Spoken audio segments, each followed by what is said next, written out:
Second, please. Excuse me, roll call first. Oh, It's not on Not that. on but here. We need to make sure we have present, Ms. Johnson is the pending chair, and we have Commissioner Furr. I'm just going to name those who are present. Mayor Ziotti is not present, and she just walked in. I must have felt your presence. Thank you. Commissioner Colburn and Mayor Stoner. We have 5 members present. Excellent. all right, very good. And let's go back now. Could we have a motion to approve the minutes of September 9th? Is it coming up somewhere? Yeah, it's not showing up.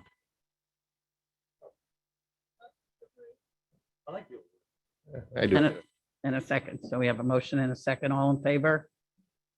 Aye, motion passes. Could we have a motion for the approval of the agenda? All in favor? Motion passes. Rebecca, are there any public comments? No, Madam Chair. All righty. Thank you. So then I guess we can move on to our first consent item, the motion to approve the GPC Task Force Order Amendment number 9.1A1 between the Broward Metropolitan Planning Organization and White House Group, Inc. for MPOAC Freight Committee Support Services in amount not to exceed $75,000. Oh, the whole thing. Okay. All right, great. Second for that. Commissioner Furr made the motion. It was seconded by Ms. Johnson. Did you second it? I think that, Colburn. Okay. Colburn, yeah. Thank you. all in favor? Aye. Motion passes. Okay, first action item now. That motion to approve the GPC Task Workforce number 23 between the Broward Metropolitan Planning Organization and TY Lynn International for planning and technical assistant program services in amount not to exceed $100,000. Are there any questions on that? No? Do you want any information on it? This is actually for us to continue moving forward with the PTAP program and its support services on the engineering side. All right, looks like we all understand it. We have a Okay. motion, please. Second. We have a motion and a second. All in favor, please say aye. Aye, motion passes. Thank you. Second, is motion to recommend Broward MPO approve an agreement for Broward County Surtax Program Support Services between Broward Metropolitan Planning Organization and White House Group, Inc. in an amount not to exceed $1,300,706. Mr. Kolotka? Good morning, Executive Board. Yes, this is actually a contract that's going to be for multiple years. It's going to be for 4 cycles, which actually takes us through the end of the surtax services contract requirement date. So we still have about 3.5 years, but in the contract, if it were to be canceled by either party, you have an additional 180 days. So that actually brings us to the end of June, which is the 4th cycle.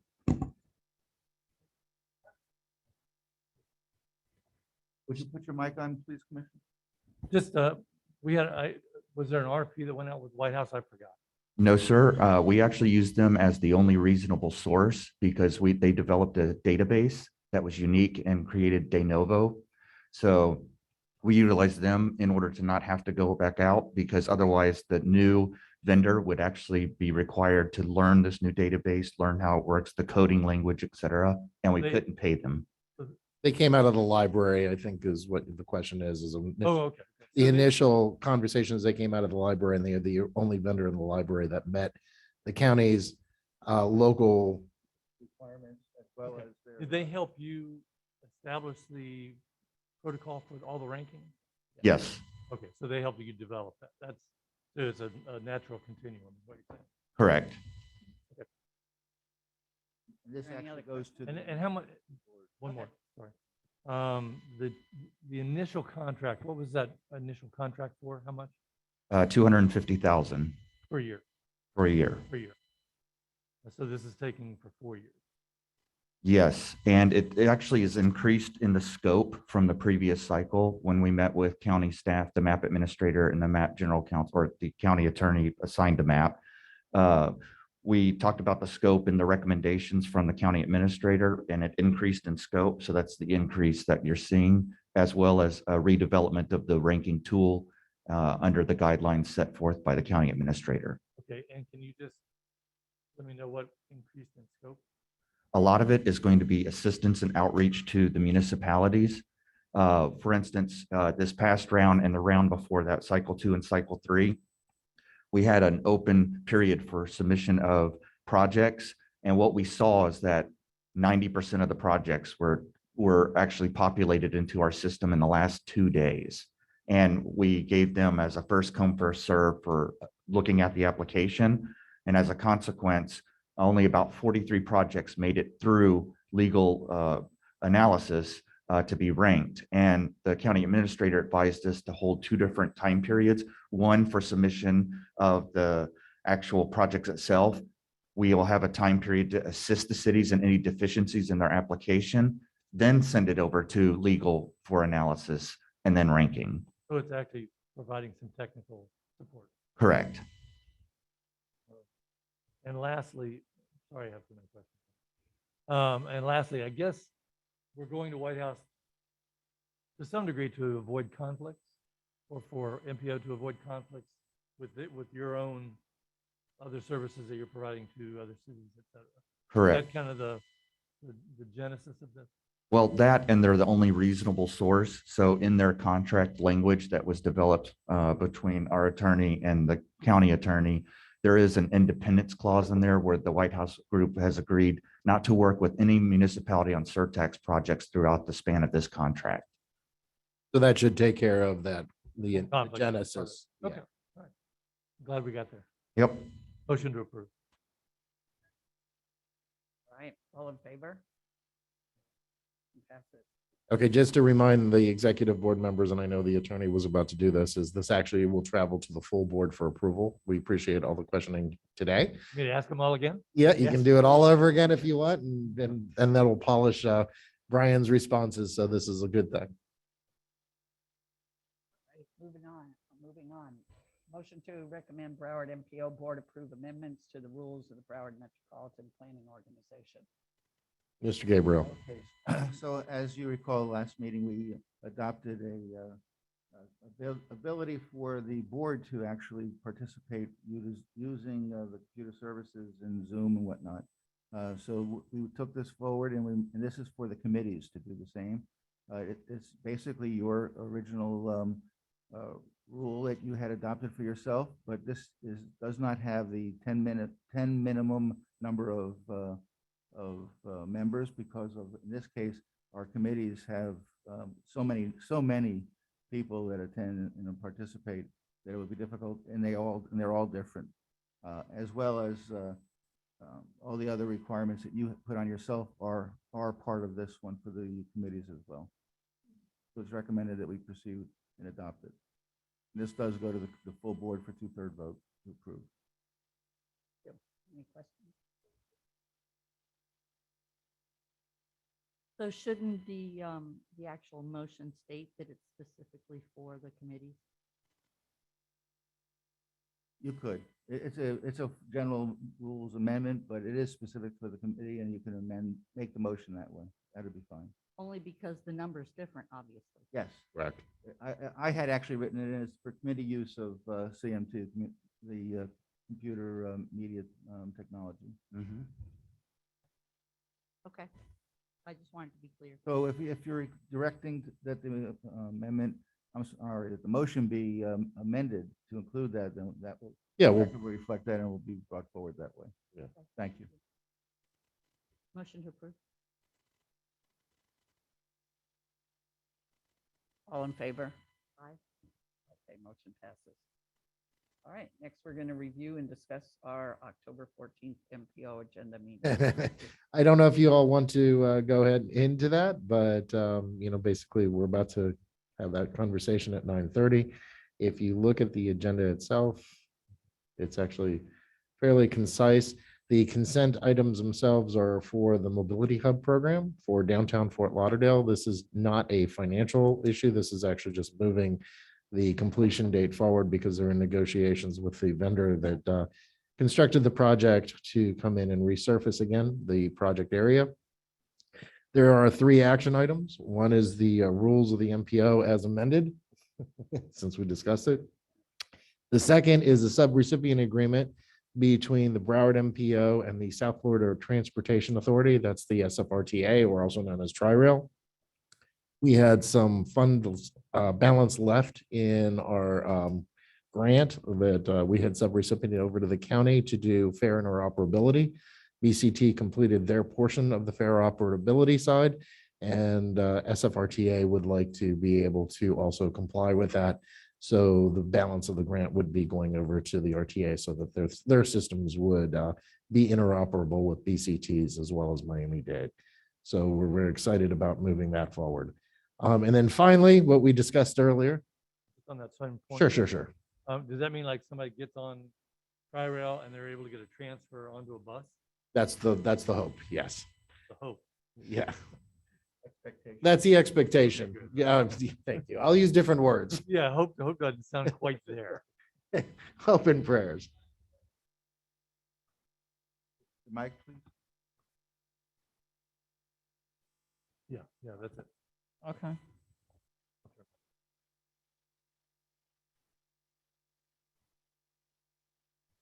Bottom right corner should be.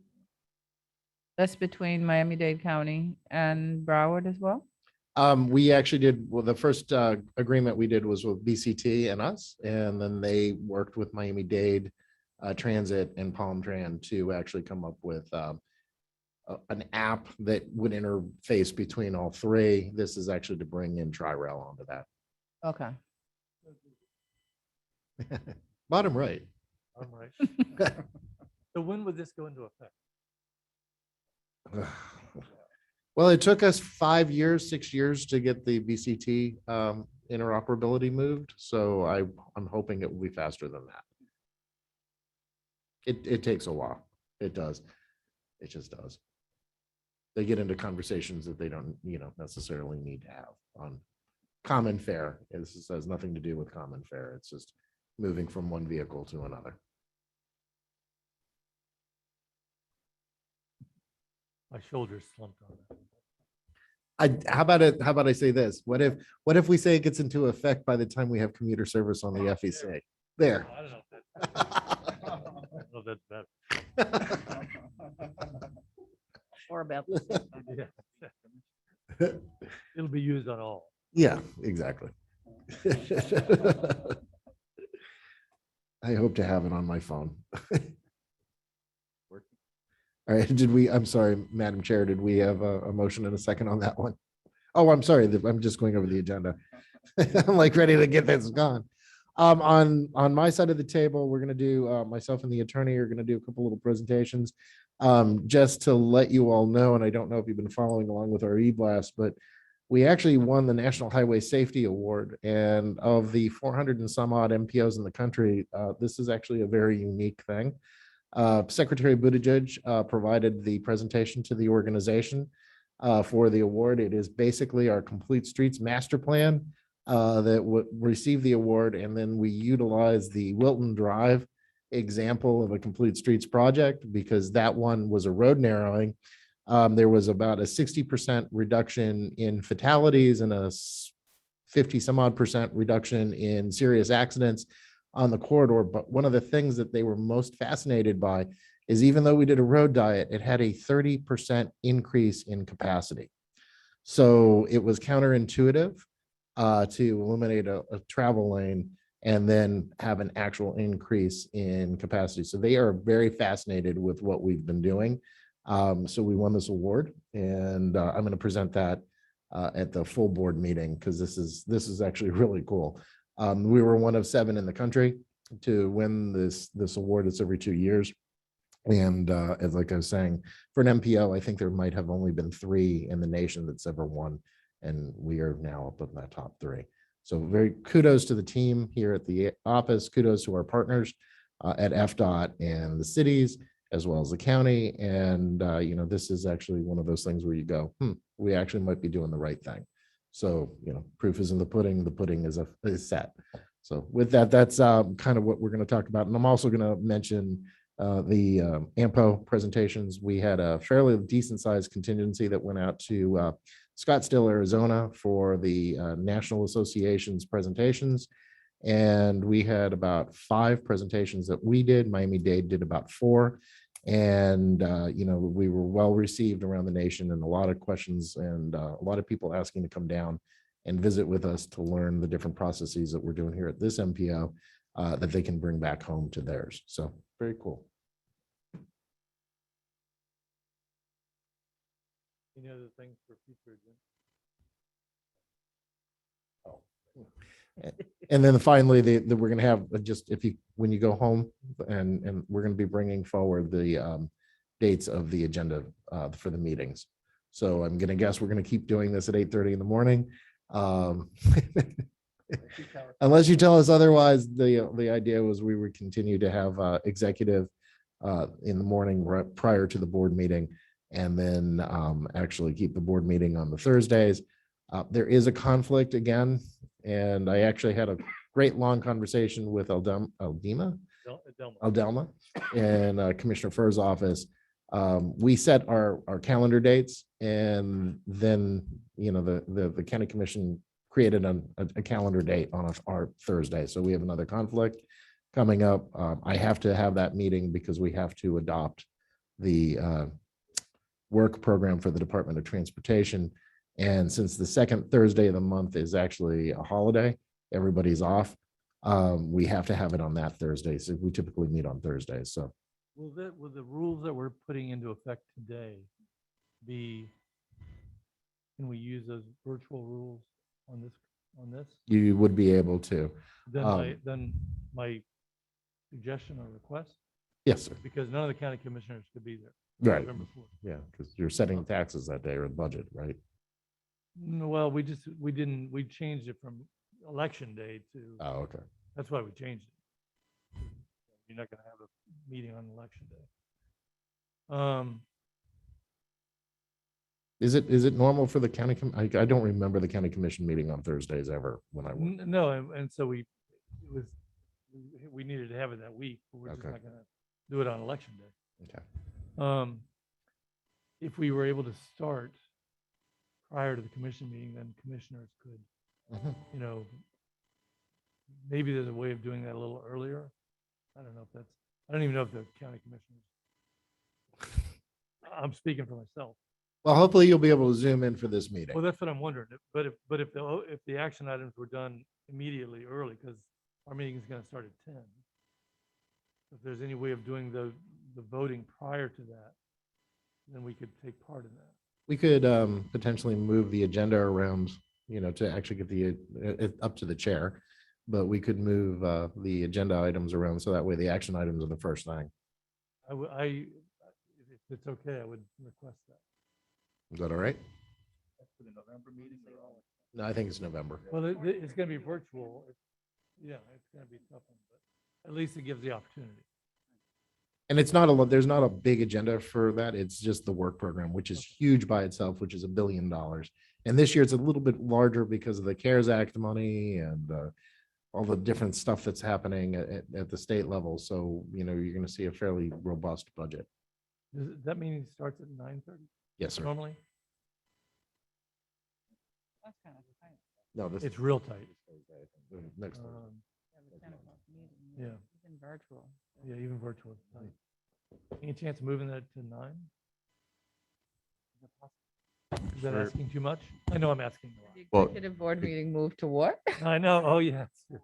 Oh, that's right. 8? Oh, yeah, no. Coming from Miramar? All right, never mind. We'll try to do it. Hmm. Nine- Actually, and my other conversation with her is like, when we set the agendas, it would be great, you all check your back in the day, it was Blackberries. But if you look at your calendars on your iPhones and your devices, it's like, well, okay, everybody agreed that this is a good time. And then it changed, and, we weren't necessarily notified of the change, and we would have probably done something with that had the day the change occurred, we could have then come back to the board and said, hey, there's a conflict. And we will do that, but just, we were unaware. Your calendar got changed after ours. We try to watch all these different things. I mean, you got League of Cities meetings and NACO meetings and commission meetings. And as Commissioner Colburn can say, she was up until what, 2 last night at a city commission meeting. So we really try to be sensitive to the timing of these things as much as We were done possible. at 11. We were done at 11. Oh, okay. Okay. Still makes a long day. So what's the plan for November then?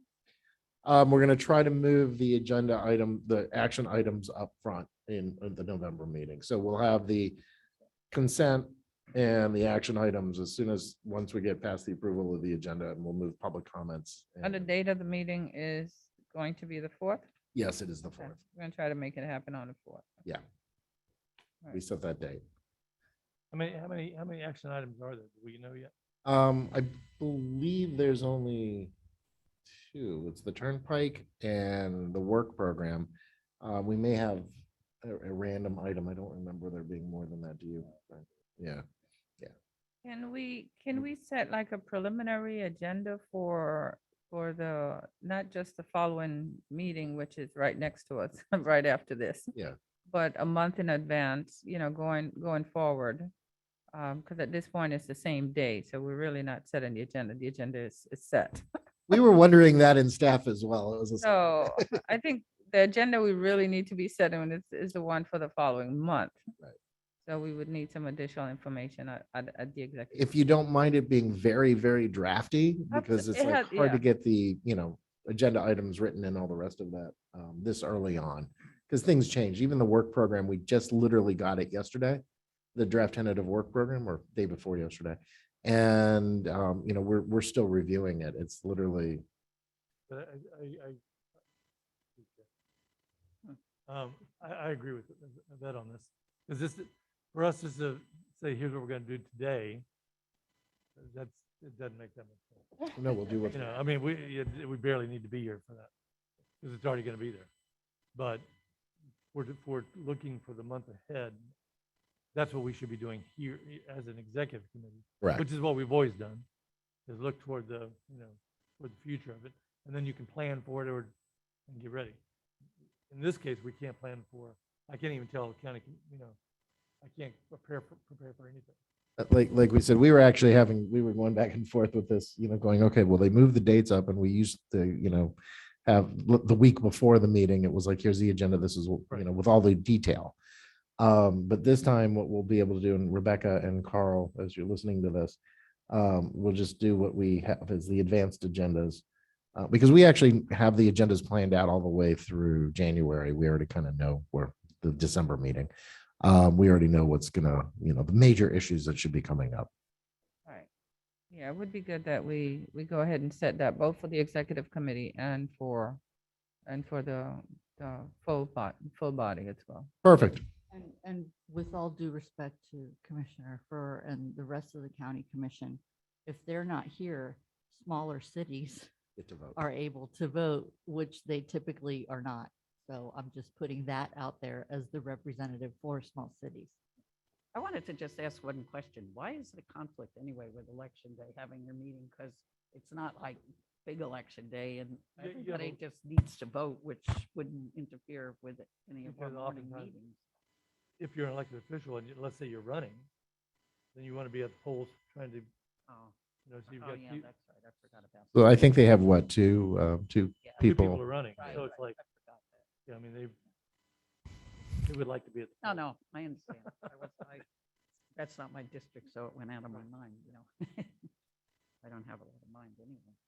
And in terms of the small city voting, I think one of the issues with having it on the commission meeting as well is just meeting a quorum. Yes. Well, we're less likely to meet the quorum if we know off the top that these individuals won't be able to make it. Well, even the meeting after this, the full board meeting, there was a couple county commissioners that weren't going to be here. So we were running around going, okay, are we going to meet quorum? Do we have the people? The chair wasn't going to be here. The vice chair wasn't going to be here. all of a sudden I'm looking at this and I looked at Brian and I'm like, we need to do a quorum call because we need to make sure we have physical quorum, to meet this. It's not, that you can just zoom in. It's like we have to have it by law. At least this is what he keeps telling me. But I keep telling them. Well, I guess we're. Right, are we finished with this then? Yes, we are. Do we want to go into the Holland and Knight presentation? I don't know if they're already on or not. Oh, the board dates. Can you go back for a second? Rebecca, thank you. This is actually the board dates that are proposed. They should be on your monitor. If you press the middle bottom button, you'll be able to get to the present, what's being presented.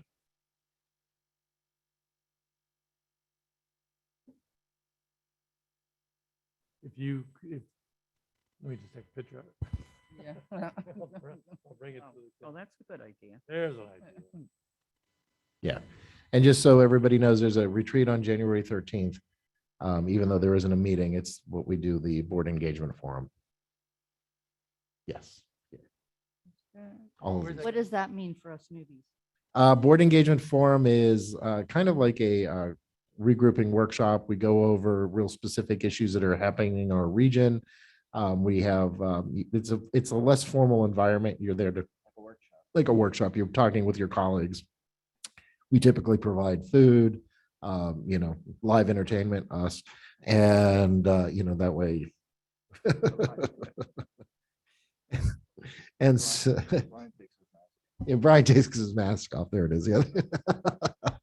But that said, so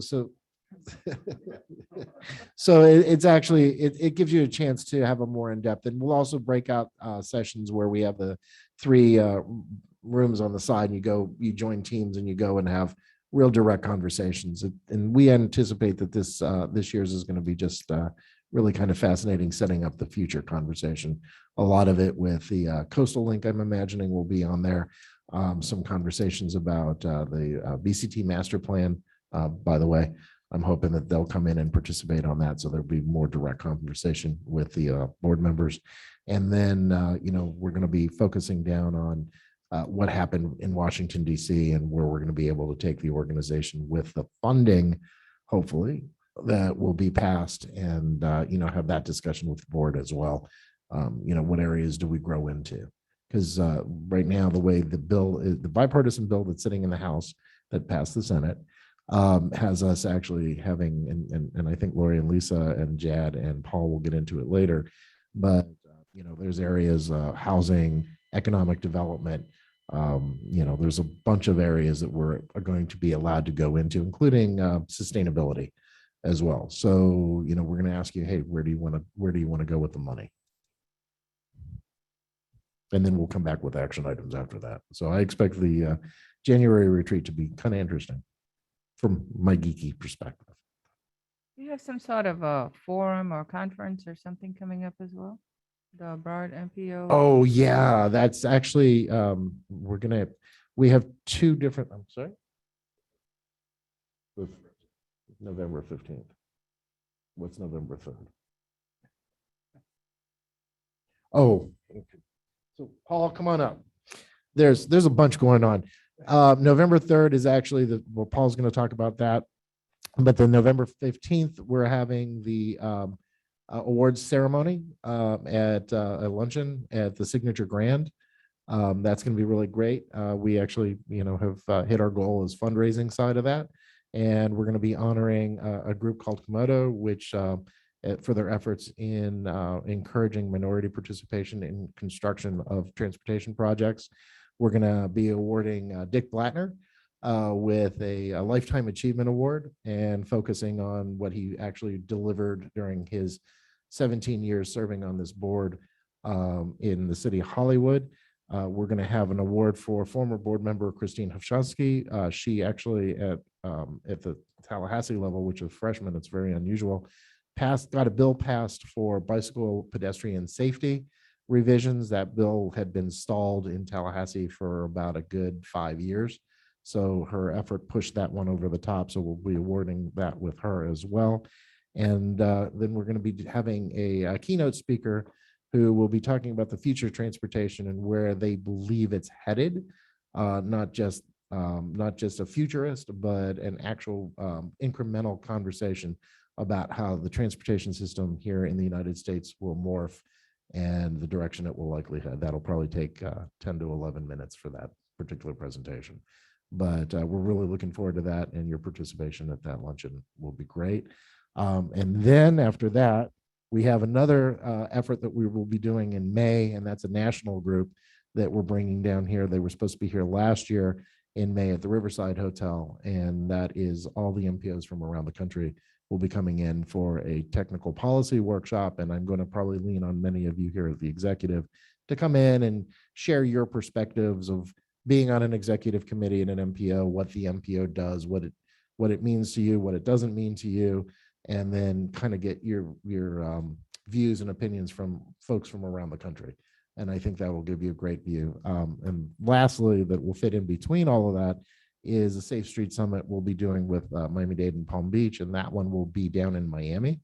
And the date is not determined yet, but I imagine it's going to be at the hotel in downtown Miami.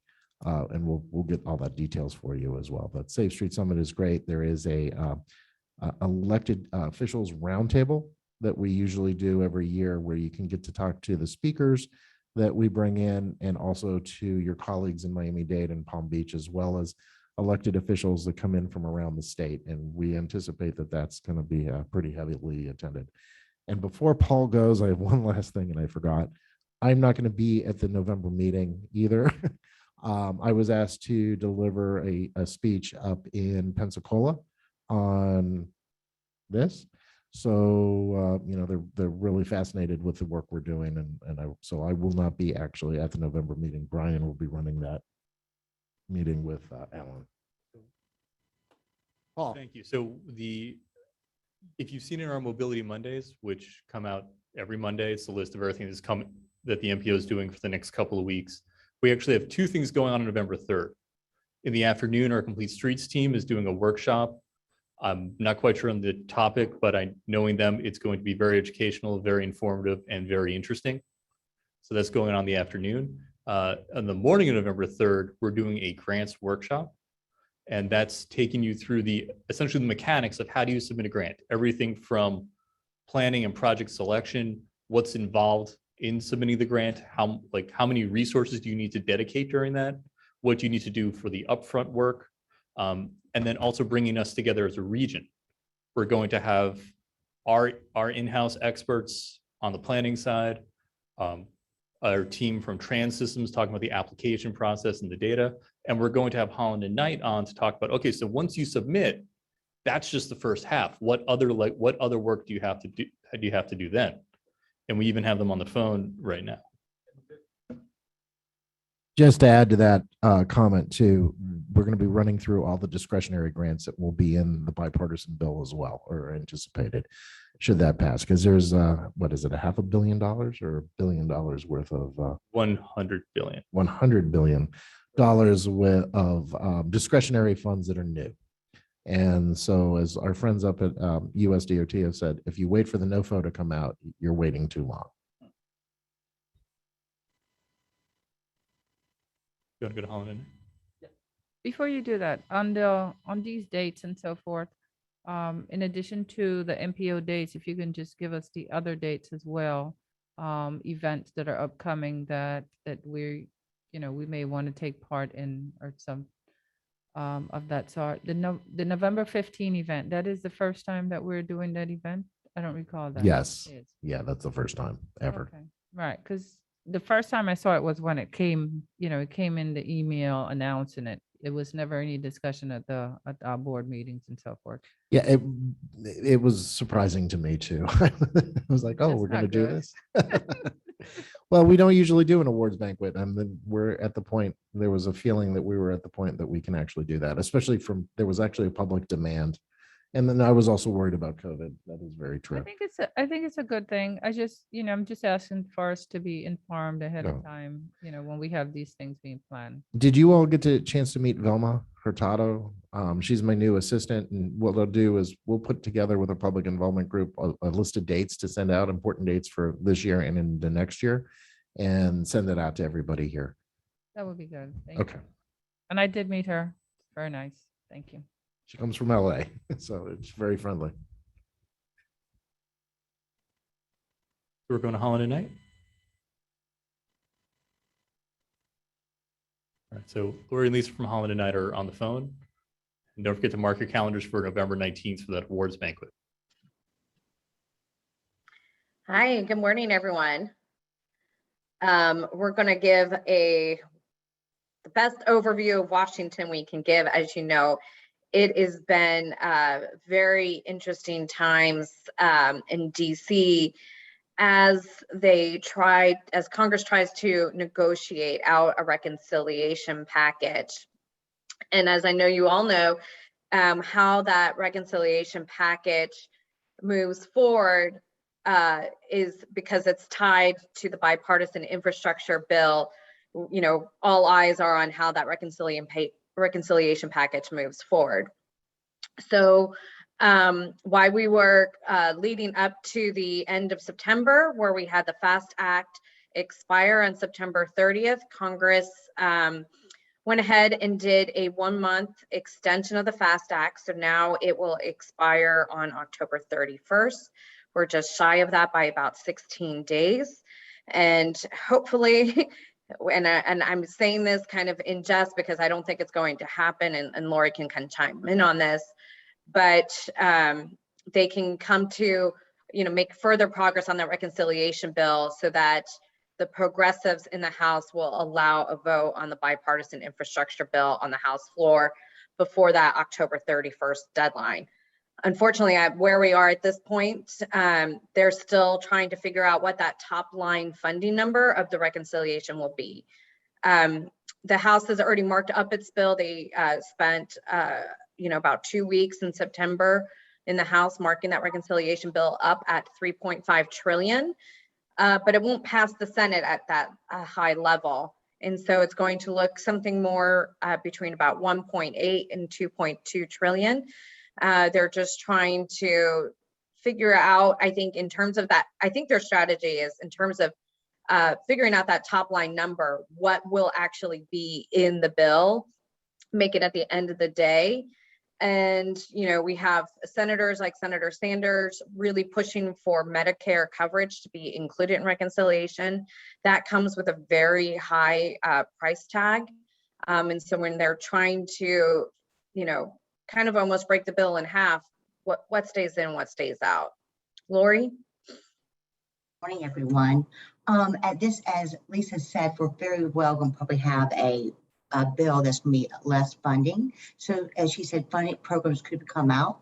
But as of right now, and the House Reconciliation Bill, there are about 3 provisions related to transportation.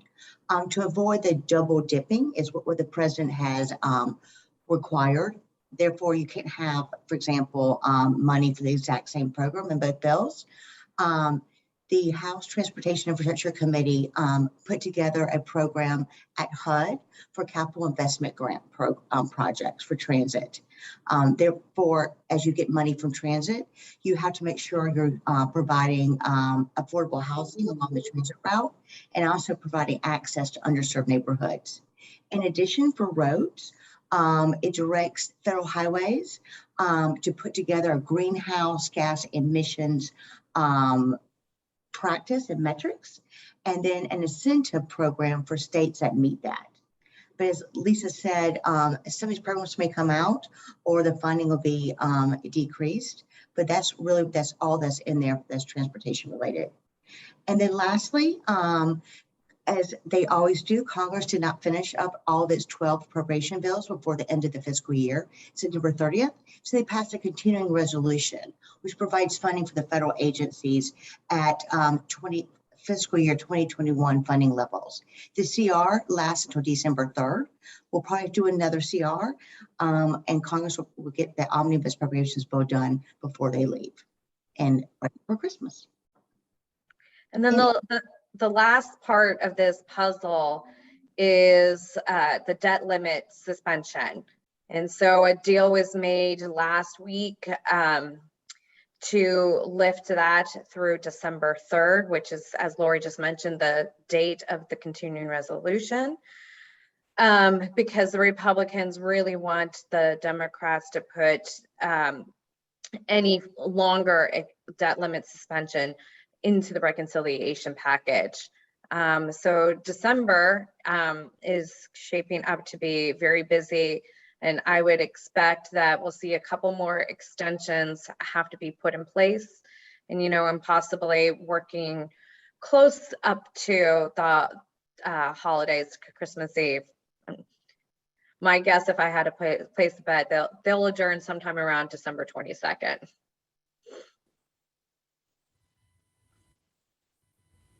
Any questions? One question about the transportation infrastructure.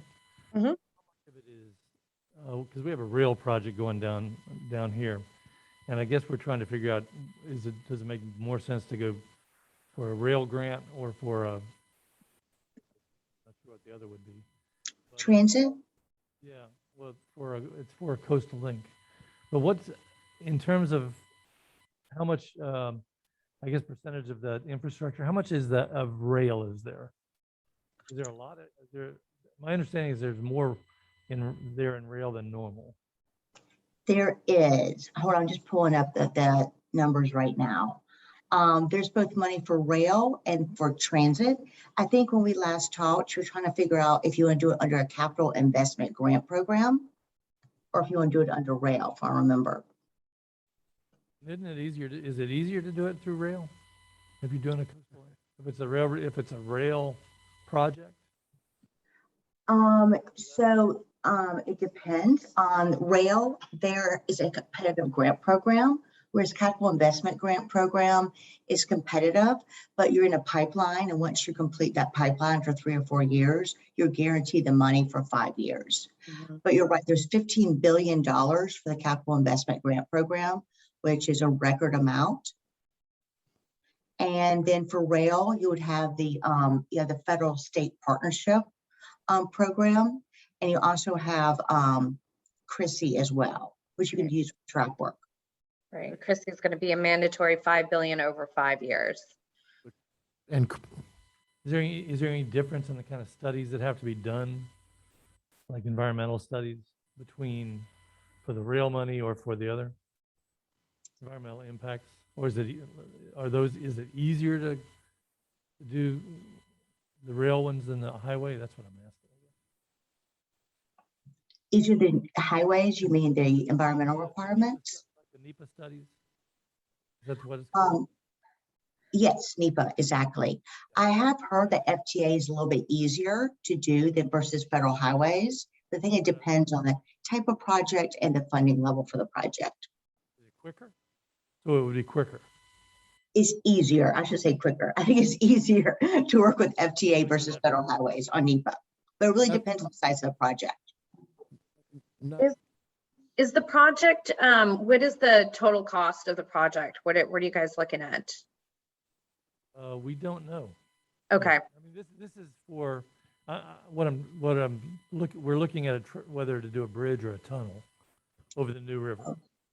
Right. So it's like, okay, which one makes more sense to try to do it through? Which pot of money makes more sense to go after? Which one's quicker to go after? Which one has the best chance of all right. You would probably have to do a capital investment grant program since it's going to be an ongoing project for many years versus Christie, which is a competitive grant program each year that you can just get for laying down rail. Mm-hmm. You can't use it, for example, to also have the cars as well. Okay. yeah, because there's certain grants that will allow certain things, and then there's other grants that will allow other things, like the Chrissy grants, more for safety than rail safety and rail improvement.